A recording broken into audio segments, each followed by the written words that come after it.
20 मार्च 1857।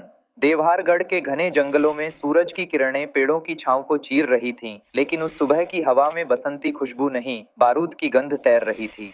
तलवारों की खनक और घोड़ों की टापें गूंज रही थीं। हर पेड़, हर चट्टान उस क्षण की साक्षी बन रही थी जब इतिहास ने एक वीरांगना के अंतिम युद्ध को देखा। यह कहानी है भारत की पहली महिला शहीद, रानी अवंतीबाई लोधी की। मात्र 26 वर्ष की उम्र में जब अंग्रेज अपनी बंदूकें ताने हुए उनकी ओर बढ़ रहे थे, तब भी उनके चेहरे पर भय का नामो निशान नहीं था। उनके हाथ में चमकती तलवार थी और आंखों में धधकती आजादी की लौ। जब उन्हें घेर लिया गया और जिंदा पकड़ने की कोशिश की गई, उन्होंने अपने अंगरक्षक गिरदाबाई की ओर देखा और गरजते हुए कहा, हमारी दुर्गावती ने जीवित रहते दुश्मन के हाथ से स्पर्श न होने की प्रतिज्ञा ली थी, इसे मत भूलना। फिर उन्होंने गिरदाबाई के हाथ से तलवार ली और सीने में भोंक ली। रानी अवंतीबाई ने मातृभूमि के लिए अपने प्राण त्याग दिए। लेकिन कहानी यहीं खत्म नहीं होती। क्या आप जानते हैं, रानी लक्ष्मीबाई से पहले 1857 की क्रांति में एक और रानी थी जिसने 4000 सैनिकों की सेना खड़ी कर अंग्रेजों को हिला दिया था। फिर भी आज भारत की 90% जनता उनका नाम तक नहीं जानती। क्यों? क्या इसलिए कि वह रामगढ़ जैसी एक छोटी रियासत की रानी थी, या इसलिए कि इतिहासकारों ने उनका बलिदान अनदेखा कर दिया?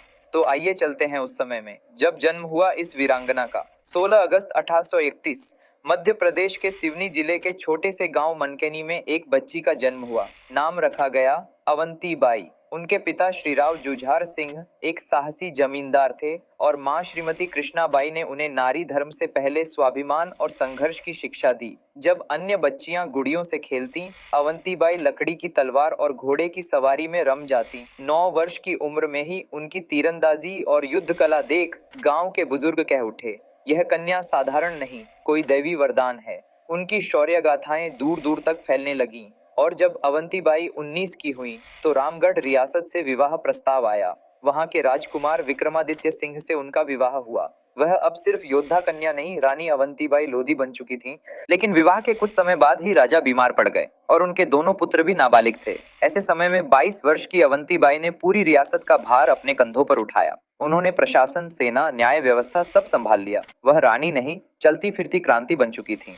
लेकिन इतिहास ने एक और करवट ली। ब्रिटिश गवर्नर लॉर्ड डलहौजी की डॉक्ट्रिन ऑफ लैप्स नीति के तहत रामगढ़ रियासत को जब्त कर लिया गया। अंग्रेजों ने अवंतीबाई को सत्ता से हटाकर पेंशन पर सीमित कर दिया।